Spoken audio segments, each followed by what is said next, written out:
प्रभु यीशु मसीह के नाम में मेरा आप सबको जय मसीह की। अगर आपने इस वीडियो का पार्ट 1 नहीं देखा तो प्लीज जरूर जाकर देखें। हाउ टाइम वेस्ट किए मैं आपके साथ बात करूंगी मदर टेरेसा के बारे में। कनाडा के अंदर बहुत अच्छी तरह से लोग उन्हें जानने लगे as a missionaries of charity. जब न्यूज़पेपर के थ्रू लोगों को पता चलने लगा इनकी सेवा के बारे में, और इनमें बहुत से डॉक्टर्स और नर्सेस इनकी हेल्प करने के लिए आगे आए, और बहुत से लोगों ने डोनेशन भी दी। तो ऑलरेडी ये सारी चीजों की बहुत जरूरत थी। मदर टेरेसा उनके ऊपर फुली डिपेंडेंट नहीं थी। उन्होंने गवर्नमेंट से भी हेल्प मांगी कि उनको कुछ ऐसी जगह दे जहाँ पे वो इंतजाम कर सके गरीबों के खाने के लिए। इस तरह से बहुत से लोग इन्वॉल्व होने लगे उनकी सेवा के साथ। एवरी डे 500 लोगों को फीड किया जाता था। टेरेसा के अंदर जो खुदा का प्यार भरा हुआ था ना, इतना डीप था कि वो ही उन्हें लेकर चलता था लोगों की सेवा के लिए। एक पेपर की शीट जो है ना, उनके और उनके खुदा के बीच में फिट नहीं हो सकती थी। ये उनके डॉक्टर का कहना है। बहुत ऐसे लोग जो स्लम्स एरिया में बीमार, सड़कों के ऊपर बीमारी के साथ जूझ रहे होते थे। गंदी बीमारियों में लिपटे हुए लोग स्लम्स एरिया के अंदर सड़कों में ऐसे ही पड़े रहते थे, और कहते कि इतना क्राउडेड शहर होने की वजह से वहाँ पे उनके पास कोई ऐसी जगह नहीं थी कि जहाँ पे ऐसे लोगों को रखा जाए। लेकिन कहा जाता है कि मदर टेरेसा इतनी स्टबर्न थी अपने गोल के अंदर, जो वो सोच लेती थी वो करके छोड़ती थी। बहुत से स्ट्रगल के बाद लोगों और हेल्थ वर्कर की हेल्प से उन्होंने एक ऐसी जगह तैयार की जहाँ पे इन लोगों को रखा जाए ताकि वो डिग्निटी के साथ मर सके। बहुत से लोग उनकी इस बात के लिए अगेंस्ट भी हो गए कि इन्होंने हमारी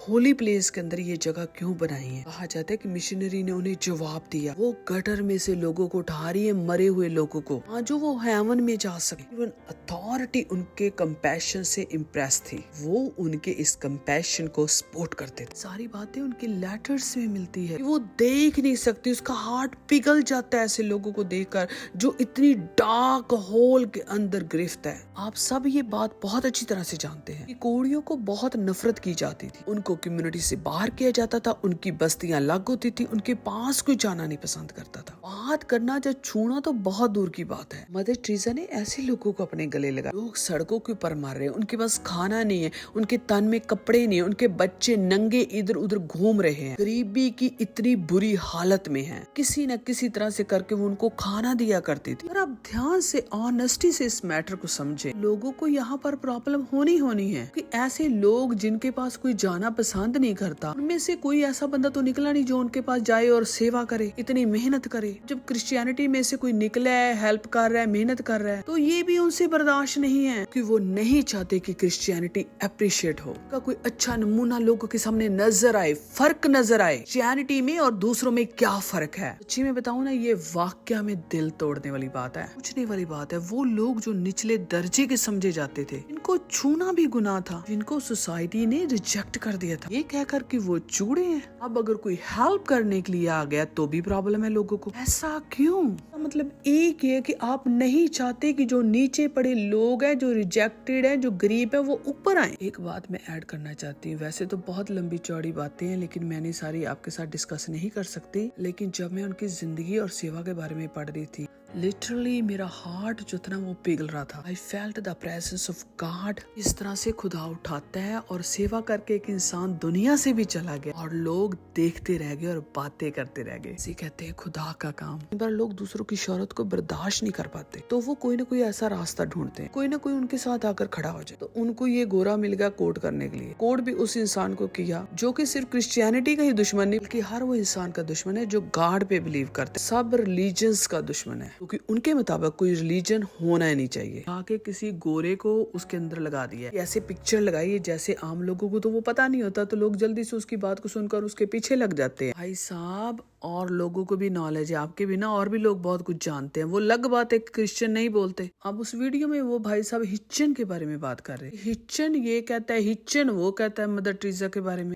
हिच्चन तो सब रिलीजन्स के बारे में कहता है। हिच्चन ही नहीं सिर्फ, बल्कि डॉकिंस भी और बाकी जितने एथियस्ट है, क्योंकि ये एथियस्ट था, इसीलिए वो मदर टेरेसा के खिलाफ था। और वो सिर्फ मदर टेरेसा के खिलाफ नहीं है, बल्कि सब रिलीजन्स के खिलाफ है। वो उनके मुताबिक ये कि हम जल्द से जल्द सारे रिलीजन्स को इस धरती से वाइप ऑफ कर दे, कोई रिलीजन नहीं होना चाहिए। ने ये वाली बात को तो कोट कर लिया कि उसने मदर टेरेसा के बारे में ये बोला है, पर ये नहीं बोला कि वो बंदा कौन था और वो दूसरे रिलीजन्स के बारे में क्या क्या कहता है। दूसरा, मदर टेरेसा के खिलाफ इसलिए भी लोग थे क्योंकि वो अबॉर्शन के खिलाफ थी, क्योंकि बहुत सारे लोग, इसके बारे में बहुत बड़ी डिबेट है, मैं उसके बारे में बात नहीं करूंगी, लेकिन ये वाले लोग भी उसके खिलाफ थे। फिर बहुत सारे गे और लेस्बियन भी उसके खिलाफ थे, क्योंकि वो आदमी और औरत की शादी के बिना और किसी दूसरी शादी को एक्सेप्ट नहीं करती थी। हम सब जानते हैं बहुत से लोग हैं जो इन चीजों को पसंद नहीं करते, इसलिए ये सारे इस तरह के ग्रुप्स के लोग, जो अलग अलग ग्रुप के लोग जो मैंने आपके साथ डिस्कस किए, ये मदर टेरेसा को पसंद नहीं करते थे। और कुछ ऐसे भी हेटर्स हैं, ऐसे लोगों की स्टेटमेंट को बड़े मसाले के साथ पेश करते हैं अपने फायदे के लिए। अब कुछ लोगों ने झूठी अफवाहें ये उड़ाई कि मदर टेरेसा ने बच्चे को बेचा था। मदर टेरेसा ने इस बात की भी स्टेटमेंट दी है कि ये सरासर झूठ बात है और ऐसा कभी हैपन नहीं हुआ। उनका कहना है कि नाथ आश्रम में बहुत से कपल अडॉप्ट करने के लिए आते थे बच्चों को जिनके बच्चे नहीं होते थे, और उनको हमेशा बच्चे फ्री दिए गए। कई बार अनाथ आश्रम को लोग डोनेशन भी दे देते थे, और कई लोग अफोर्ड कर सकते थे कि जो बच्चे का एक्सपेंस आता उसे बड़ा करने के लिए, उसे रेज, उसके पालन पोषण में जो भी खर्चा होता था वो उसे पे ऑफ कर देते थे। और ये इसलिए पे किया जाता था ताकि जो वहाँ पर और नीडी बच्चे होते थे जिनके लिए ये पैसा स्पेंड किया जाता था, ये पैसा कोई किसी की पॉकेट में नहीं जाता था, बल्कि अनाथ आश्रम के अंदर उन बच्चों के लिए ही इस्तेमाल होता था। मदर टेरेसा ने ऐसे ही लोगों में सेवा की जो ब्लाइंड थे, क्रिपल, होमलेस,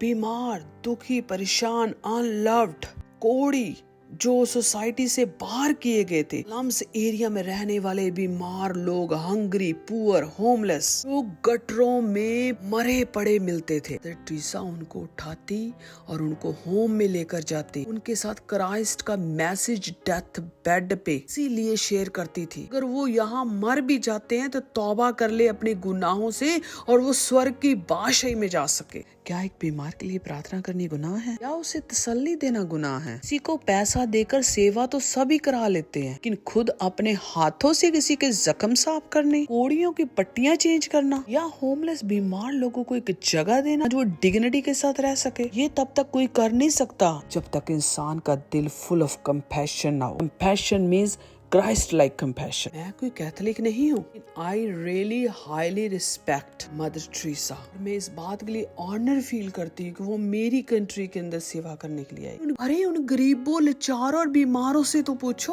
उनकी हेल्प करने वाला कोई नहीं था। जब वो वीक थे और बीमार थे, वहाँ पर खुदा ने उनको यूज किया और वो वहाँ पर पहुंची। यहाँ गरीबों का इतना भी हक नहीं कि कोई उनकी हेल्प कर सके। क्या ये बात ठीक है कि आपके लिए कोई डिसाइड करे कि आपकी किसने हेल्प करनी है और किसने नहीं? मतलब दुनिया में ऐसे भी लोग हैं जो नहीं चाहते कि किसी की हेल्प हो। इस पिक्चर को ध्यान से देखें। जब मैंने इस पिक्चर को देखा तो मैं काफी देर तक इसे देखती रही। इस इंसान की आंखों में कितनी डीप बेबसी नजर आ रही, किसी का भी ध्यान नहीं है उसकी तरफ। ये एक जिंदा जागता इंसान है, लेकिन क्रिश्चियंस ऐसी जगहों में जाकर सेवा करते हैं। दुनिया के लोग अशुद्ध शाद के चक्रों में उन्हें रिजेक्ट करते हैं। दुनिया में क्रिश्चियनिटी का ये रिकॉर्ड है कि क्रिश्चियनिटी जैसी सेवा कहीं दुनिया में नहीं है। बाकी लोग तो बहुत बाद में आए हैं, बल्कि उन्होंने ये सारी चीजें सीखी क्रिश्चियनिटी से। दूसरे लोग ये चाहते हैं ये क्यों नजर आए, हमें होना चाहिए आगे, हम नजर आए। तो ये है असल लड़ाई। मैंने नॉन क्रिश्चियन से सुना, नहीं चाहो तो मैं फिर कभी इसके ऊपर बात करूंगी। वो कभी नहीं चाहते कि लोग एनिमल की तरह रोड के ऊपर मरे, क्योंकि वो इंसानियत की कदर करती थी। ऐसे लोग जो डेथ बेड के ऊपर है, जिनकी जान नहीं निकल रही,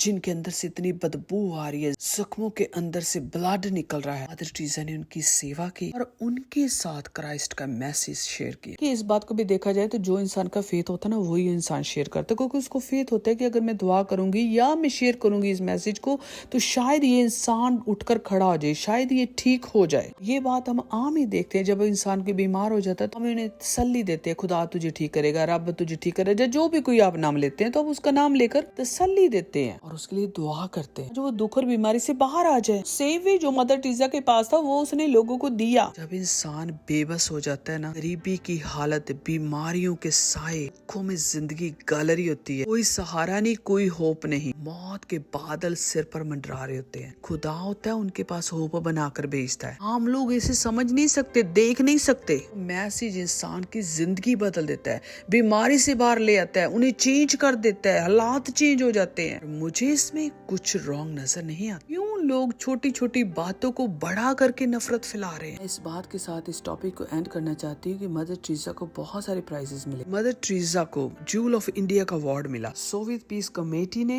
उन्हें गोल्ड मेडल दिया और इन 1979 में और उनको नोबेल पीस प्राइज भी मिला। दुनिया भर में उनका नाम जाना जाता। उनकी सेवा को देखकर दुनिया भर के बड़े बड़े लीडर्स, सेलिब्रिटीज, बादशाह उन्हें मिलने के लिए आए। खुदा ने बड़ी इज्जत दे रखी थी। ये लोग सब बेवकूफ थे जिन्होंने इनको प्राइज दिया, या वो सब बड़े बड़े लोग इनको लोग देखने के लिए तरस जाते थे, वो इन्हें मिलने के लिए आते थे? क्या वो बेवकूफ थे? वो सब जो इनके साथ काम करते थे और इनके लिए एक अच्छी गवाही देते हैं, या वो जिनकी इन्होंने सेवा की है? ये फेक कहानियां छोड़नी बंद कर दो। यीशु के नाम को उन्होंने प्रेजेंट किया। देखा ना, साइड पे क्रॉस लगी होती थी। प्लीज माफ करना अगर आपको कोई बात अच्छी नहीं लगी। मेरा मकसद किसी को हर्ट करना नहीं, बल्कि उन बातों को करेक्ट करना जो रॉन्ग है। मैं चाहती हूँ कि लोगों के पास राइट इन्फॉर्मेशन जाए। खुदा आपको बरकत दे, आपको समझ दे, या आप सच्चाई की बातों को समझ सके, ऐसा दिल दे कि आप उसकी सच्चाई की बातों को मान भी सके। क्योंकि खुदावंद का वचन कहता है कि he likes obedience more than sacrifice. कुर्बानियों और चढ़ावे से ज्यादा